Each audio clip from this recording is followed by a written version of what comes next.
ఈరోజు ప్రభుత్వం తరపున ప్రభుత్వంలో ఉన్నటువంటి పెద్దలు వాస్తవాలు చెప్పిండ్రు. రాజకీయాలు ఏమైనా నిండు సభలో ఉత్తమ్ కుమార్ రెడ్డి గారు వాస్తవాలు చెప్పిండ్రు కాబట్టి టిఆర్ఎస్ పార్టీ, అదేవిధంగా హరీష్ రావు గారు, కేటీఆర్ గారు భారతీయ జనతా పార్టీకి రాష్ట్ర ప్రజలకు బేషరతుగా క్షమాపణ చెప్పాలా?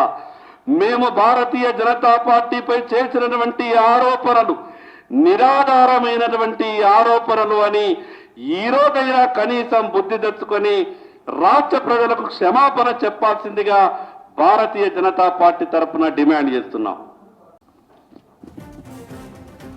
నిజామాబాద్ శాసనసభ్యులు సూర్యనారాయణ గుప్తా గారు మాట్లాడతారు. మీడియా మిత్రులకు నమస్కారం. నిన్న మొన్న జరిగిన వైట్ షీట్, మొన్న ఫైనాన్స్ మీద, నిన్న పవర్ మీద, బీఆర్ఎస్ ప్రభుత్వము